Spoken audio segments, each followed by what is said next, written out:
Halo semuanya, hari ini kita akan kembali berlatih soal-soal untuk akuntansi manajemen, mata kuliah akuntansi manajemen. Hari ini saya akan menjelaskan tentang konsep Drummer Buffer Rope System dalam mengelola atau memanage persediaan. Jadi dalam buku Hansen dan Mowen, di sana terdapat contoh.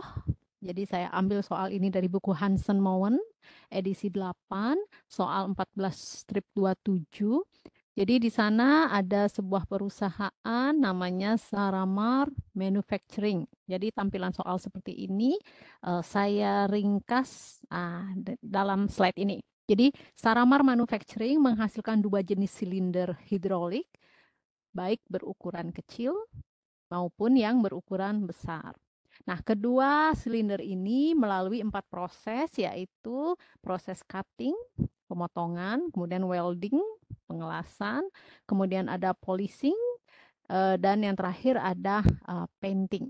Jadi ada 4 proses yang sama-sama dilalui oleh dua jenis silinder ini. Nah, setiap proses tersebut menggunakan 20 pekerja kecuali bagian polishing. Jadi bagian polishing itu mempekerjakan 26 pekerja. Maaf, ini 26-nya double. Jadi maksudnya 26 pekerja. Nah, masing-masing pekerja ini bekerja 8 jam per hari. Harga jual silinder kecil itu sendiri itu adalah $80 per unit. Sementara silinder kecil $110 per unit. Satu-satunya biaya di sini dalam konteks kasus ini yang sifatnya variabel di tingkat unit itu adalah bahan baku atau material. Nah, biaya bahan baku untuk silinder kecil itu $40 per unit, silinder besar $50 per unit.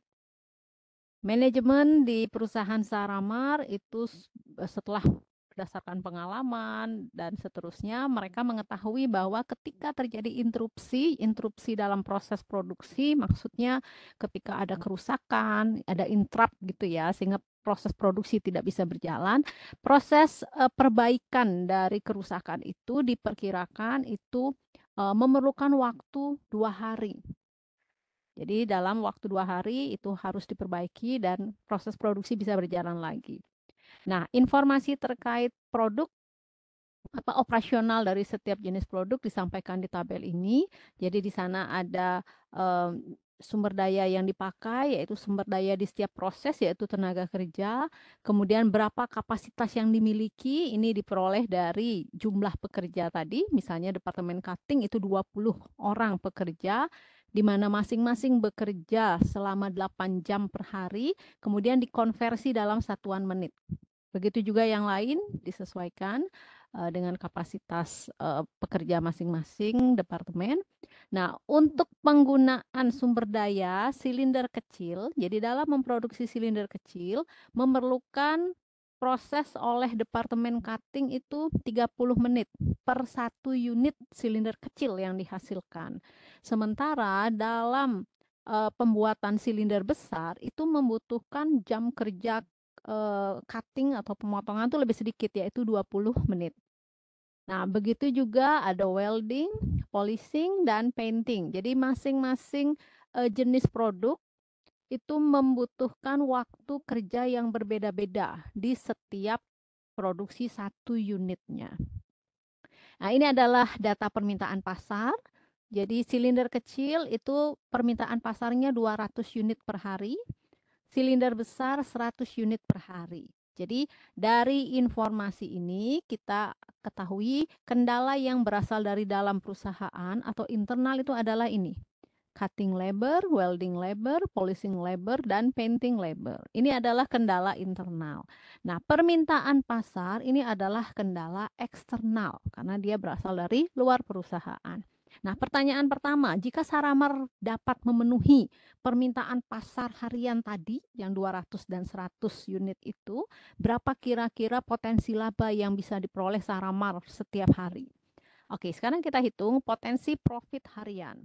Jadi kita akan hitung kalau kita bisa produksi 200 unit silinder kecil dan 100 unit silinder besar sesuai dengan permintaan pasar, berapa sih laba yang kita dapat? Nah, kita akan hitung dulu contribution margin atau margin kontribusi per satu unitnya. Tadi di soal kita tahu harga jualnya silinder kecil 80, silinder besar 110. Biaya variabelnya masing-masing 40 dan 50.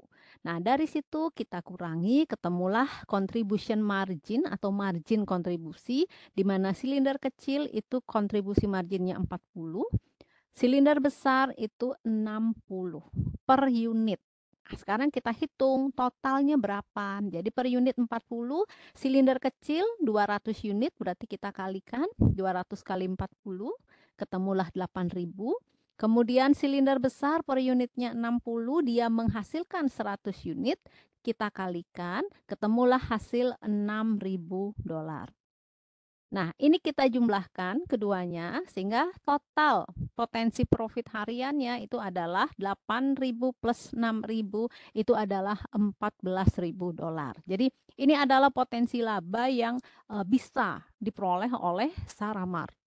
Nah, sekarang berikutnya jangan lupa tadi kita ada kendala. Jadi kendala internal itu adalah dari sisi kapasitas sumber daya. Jadi kita akan menghitung berapa sih waktu yang kita perlukan seandainya kita memenuhi permintaan pasar hariannya si Saramar. Jadi kendala eksternal tadi permintaan pasar, yaitu silinder kecil hanya bisa diserap pasar 200 unit, silinder besar 100 unit. Ini juga sama. Ya, jadi ini terpecah dua karena slide-nya tidak cukup. Oke, jadi sumber daya yang dimiliki perusahaan yang merupakan kendala internal, yang pertama itu adalah departemen cutting. Di mana dalam departemen cutting, kapasitas yang dimiliki itu adalah ada 20 pekerja, masing-masing 8 jam per hari, sehingga itu adalah 160 jam. Sehingga kapasitas yang dimiliki itu 9.600 menit. Jadi ini sebenarnya di soal sudah tampil, tapi saya tampilkan supaya terlihat jelas cara menghitungnya bagaimana sih 9.600 menit. Kemudian ada departemen welding. Departemen welding memiliki pekerja yang sama dengan departemen cutting, sehingga kapasitas yang ada di sana itu adalah sama, 9.600 menit. Berikutnya ada departemen policing. Dalam departemen policing, pekerjanya itu lebih banyak, yaitu 26 worker, pekerja. Jadi policing itu semacam apa ya, mungkin mengampas gitu ya. Jadi dia pekerjanya ada banyak sehingga kapasitas dari departemen atau kapasitas sumber daya departemen policing itu adalah 12.480 menit. Terakhir itu adalah departemen painting, di mana kapasitasnya 20 pekerja sehingga kapasitas menit totalnya 9.600 menit per hari.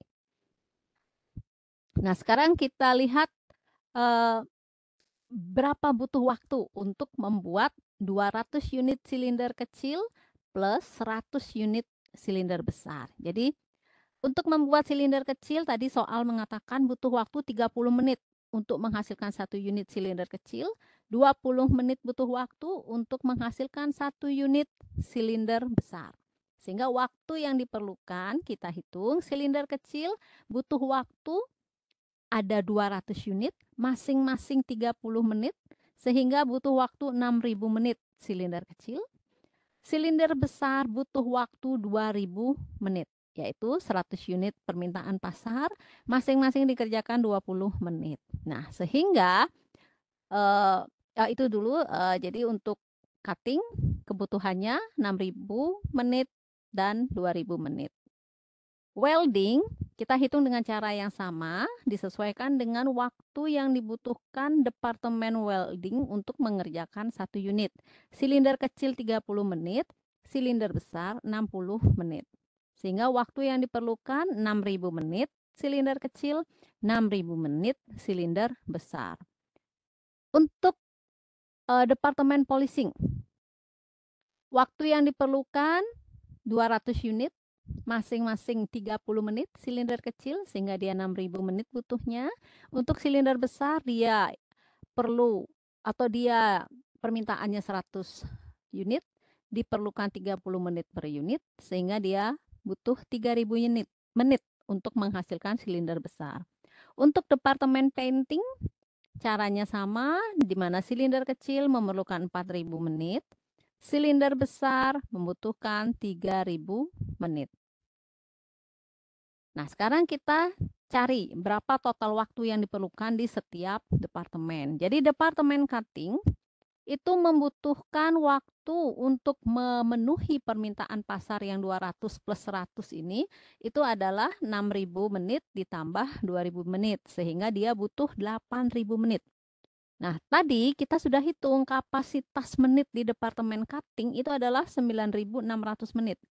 Dia hanya perlu 8.000 menit.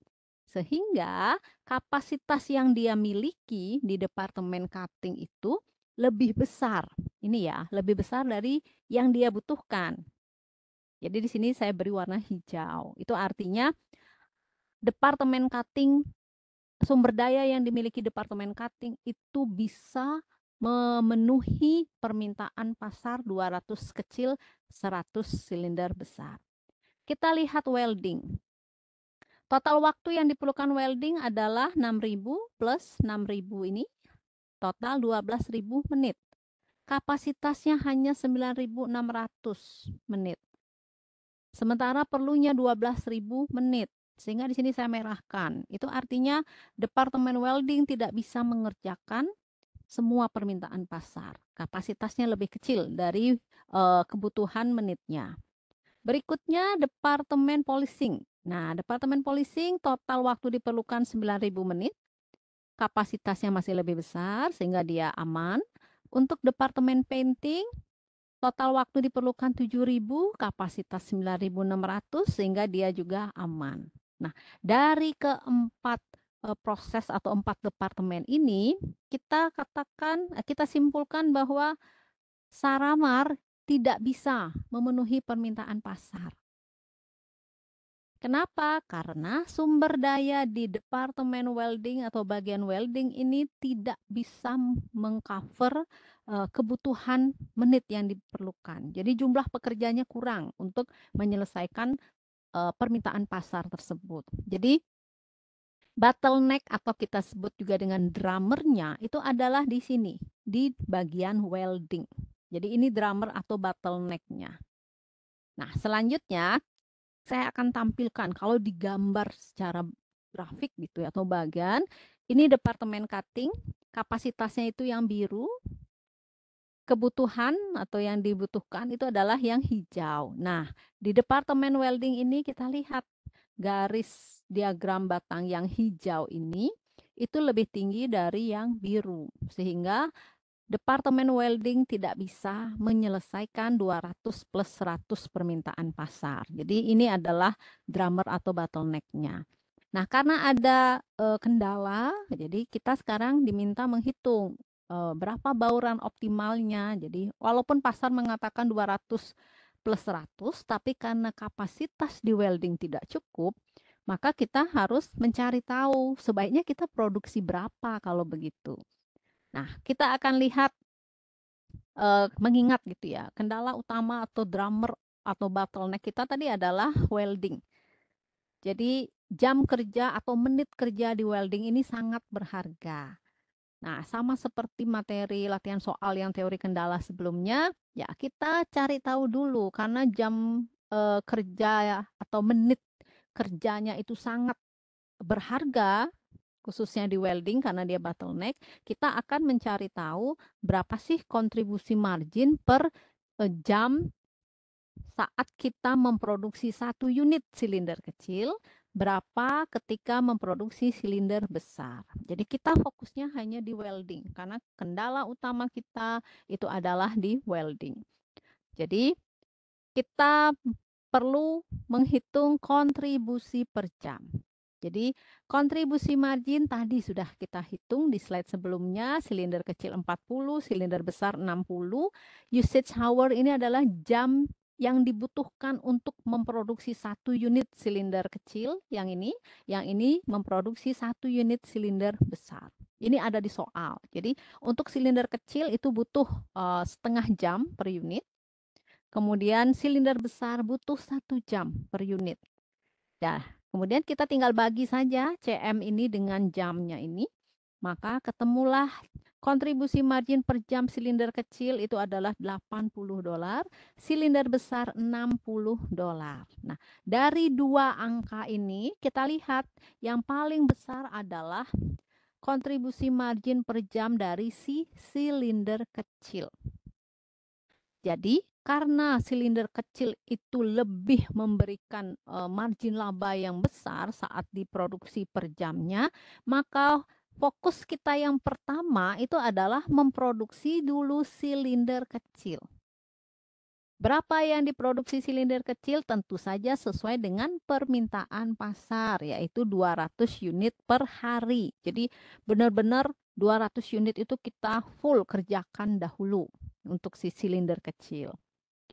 Jadi sekali lagi sama seperti materi teori kendala yang sebelumnya, di video sebelumnya, kita fokusnya itu adalah melihat margin laba per jam penggunaan mesin di welding. Jadi bukan lihat dari kontribusi marginnya saja. Kalau kita lihat kontribusi marginnya saja, maka kita akan terkecoh.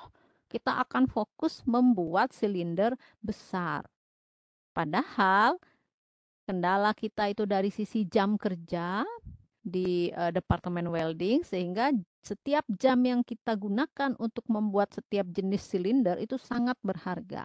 Sehingga yang kita cek atau kita bandingkan itu adalah kontribusi per jamnya. Jadi silinder kecil lebih menguntungkan karena dia angkanya lebih besar. Nah, sekarang kita akan cari tahu berapa kita produksi kecil dan besar. Kalau kecil tadi sudah pasti 200 karena kita full membackup mereka silinder kecil dengan margin yang besar per jam. Tapi kita cek dulu kapasitasnya cukup nggak sih? Nah, silinder kecil tadi 200 unit. Silinder besar berapa? Belum tahu. Nah, untuk membuat 200 unit itu diperlukan waktu 6.000 menit. Jangan lupa satu unit silinder kecil di departemen welding itu butuh waktu setengah jam untuk memprosesnya. Sehingga butuh waktu 6.000 menit dalam membuat 200 unit. Kapasitas jam kerja di departemen welding itu tadi menurut soal 9.600 menit. Sudah dipakai 6.000 menit. Nah, sehingga sisa jam kerja di departemen welding setelah membuat silinder kecil 200 unit itu adalah 3.600 menit. Nah, sisa waktu 3.600 menit inilah yang akan kita gunakan untuk membuat silinder besar. Jadi, kita di soal tadi sudah diinfokan satu silinder besar itu butuh waktu 60 menit loh untuk memproduksi satu unitnya. Kita punya 3.600 menit. Sehingga produksi silinder besarnya itu tinggal dibagi jam tersisa dibagi berapa menit per unitnya, ketemulah 60 unit. Jadi bauran optimalnya berdasarkan perhitungan kita atau analisis kita di departemen welding itu 200 unit silinder kecil dan 60 unit silinder besar. Nah, sekarang kita diminta juga menghitung berapa margin kontribusi atau throughputnya yang maksimum yang bisa kita dapat. Jadi, tadi juga di slide-slide sebelumnya kita sudah hitung kontribusi margin silinder kecil per unit 40, yang besar 60. Tinggal kalikan sekarang jumlah bauran yang tadi kita hitung 200 kecil, 60 silinder besar. Inilah hasilnya. Sehingga totalnya itu adalah $11.600.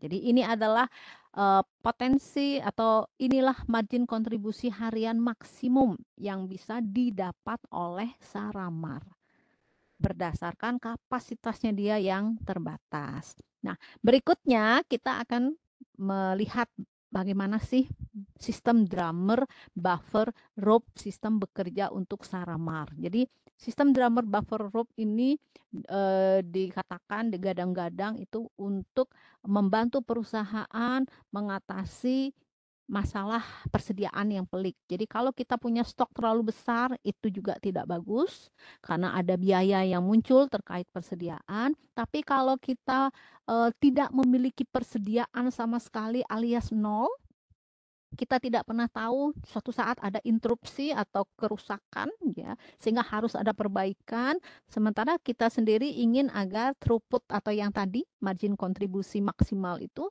tetap kita dapat. Nah, itu bagaimana drummer buffer rope bekerja? Nah, saya akan jelaskan di sini. Jadi, drummernya tadi juga sudah saya sampaikan, itu adalah proses welding. Jadi, proses welding itu adalah bottleneck dan itu disebut drummer dalam drummer buffer rope. Jadi dia menjadi kayak gongnya itu dia. Nah, karena dia menjadi drummer si proses welding ini, maka semua proses produksi di pabrik akan mengikuti tingkat produksi di welding. Yaitu kita hitung tadi sudah 200 unit silinder kecil dan 60 unit silinder besar setiap harinya. Nah, untuk memastikan bahwa proses ini berjalan sesuai dengan yang di welding, sesuai drummernya, yaitu 200 plus 60, maka proses produksi departemen pertama, yaitu cutting, itu harus dipastikan dia memang memproduksi 200 silinder kecil, memproduksi produk dalam rangka menghasilkan 200 unit silinder kecil dan 60 unit silinder besar setiap harinya. Nah, untuk memastikan itu, maka bahan baku yang digunakan itu akan dirilis atau dilepas atau dikirimkan gitu ya ke departemen cutting itu dalam rangka membuat 200 plus 60 ini. Jadi jumlah bahan baku yang digunakan tuh istilahnya diikat ya. Jadi ada rope diikat, jadi bahan baku itu memang benar-benar diluncurkan untuk membuat 200 kecil dan 60 besar. Jadi ini, jadi diikat sehingga tidak mungkin bahan baku itu dilepas berlebih. Walaupun kita tahu departemen cutting dia sebenarnya bisa memproses 200 silinder kecil plus 100 silinder besar sesuai permintaan pasar. Tapi sekali lagi drummernya adalah welding, semua proses di pabrik mengikuti si penabuh ini atau si drummer ini. Nah, kemudian bagaimana dengan buffer? Tadi kan drummer sudah, rope sudah. Nah, buffer. Buffer itu adalah penyangga. Jadi, kita tahu bahwa bisa saja terjadi kerusakan mesin, sementara di satu sisi kita ingin mempertahankan throughput atau margin kontribusi maksimal kita. Selalu kita harus dapatkan gitu ya. Sehingga di sini kita perlu penyangga waktu namanya itu time buffer. Nah, time buffer ini perlu ditetapkan sebelum proses welding karena dia drummer benar-benar waktu yang dimiliki welding itu sangat berharga karena dia kapasitasnya lebih kecil. Nah, penyangga waktu atau time buffer ini dia di soal diinfokan bahwa untuk memperbaiki perlu waktu 2 hari. Jadi time buffer 2 hari, sehingga buffer yang kita perlukan atau penyangga yang kita perlukan untuk menjaga proses produksi berjalan lancar, sekalipun 2 hari itu nanti dia ada kerusakan, itu diperlukan setara dengan 2 kali dari produksi harian yang kita tetapkan, yaitu 200 plus 60 tadi. Jadi buffer ini adalah sebenarnya stok. Berarti berapa stok yang kita punya? Yaitu 2 kali 200. Kenapa 2 kali? Karena butuh waktu 2 hari untuk memperbaiki jika terjadi interupsi. Nah, kalau digambarkan seperti ini, jadi dalam proses cutting, silinder kecil itu akan memiliki kapasitas ini 200.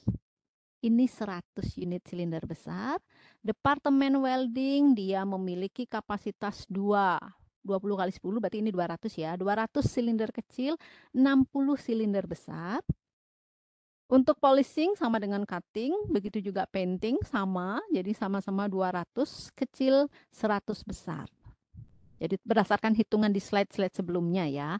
Nah, karena drummer itu adalah genderang dari proses produksi, maka semua produksi di departemen cutting, polishing, dan painting itu akan ngikut si drummer. Sehingga cutting, walaupun silinder besar itu bisa produksi 100, dia akan del gitu ya. Jadi dia hanya akan membuat 60. Begitu juga polishing. Begitu juga painting. Nah, sehingga prosesnya smooth seperti ini. Tidak ada bottleneck, tidak ada kemacetan dalam proses produksi nantinya. Nah, sekarang untuk memastikan cutting itu memang membuatnya 200 kecil plus 60 besar, ini gambar bahan baku ceritanya ya. Bahan baku itu dilepas ke departemen cutting benar-benar untuk membuat sampai 60 silinder besar. Jadi 200 kecil plus silinder besar. Jadi tidak boleh lebih merilis bahan baku. Nah, ini yang diikat tadi istilahnya. Jadi ini saya gambarkan drummer buffer rope-nya di slide ini. Jadi ini diikat bahan bakunya. Jadi jangan sampai lebih merilis bahan baku ke cutting, jangan juga kurang. Ya, jadi jangan kurang, jangan lebih, tapi dia pas diikat sehingga inilah istilahnya diikat dengan tali atau ropes gitu ya. Nah, sekarang bagaimana kalau terjadi eh, kerusakan tadi ya, interupsi. Jadi departemen cutting tadi saya ganti slide-nya. Jadi ini ceritanya bahan bakunya. Departemen cutting tentu saja akan memproses 200 plus 60, welding juga, polishing sudah agak berwujud lah silindernya, painting juga sudah berwujud silindernya, inilah yang akan dihasilkan. Nah, ketika terjadi interupsi, ada error 2 hari, maka eh, departemen itu dia akan macet bekerja. Nah, karena 2 hari butuh waktu menyelesaikan, itu sebabnya kita perlu stok sebanyak 2 hari. 2 kali 200 kecil, 60 besar. Jadi di sini kita akan siapkan buffer yaitu berupa stok sebanyak 2 kali dari kebutuhan harian. Jadi proses produksi itu bisa lebih dimulai lebih awal, H-1, H-2 supaya ada penyangga waktu untuk proses memperbaiki interupsi sehingga stoknya juga seperti ini. Jadi itulah mekanisme drummer, buffer, dan rope system. Nah, untuk soal yang keempat, dia melakukan meningkatkan kapasitas dalam suatu proses misalnya. Jadi di sini mereka membuat usulan desain baru sehingga waktu polishingnya itu berubah sehingga waktu welding yang tadi jadi kendala kita itu dia turun. Nah, untuk mengevaluasi usulan ini, kita akan mengulangi kembali tahap awal tadi, menghitung kapasitas menitnya bagaimana, cukup atau tidak, sehingga bottleneck itu kemungkinan akan bergeser, tidak lagi welding, tapi mungkin dia pindah ke departemen lain. Nah, itu silakan adik-adik coba sendiri. Dari saya itu saja. Terima kasih, semoga bermanfaat dan adik-adik menjadi lebih paham mengenai konsep drummer, buffer, dan rope system. Terima kasih.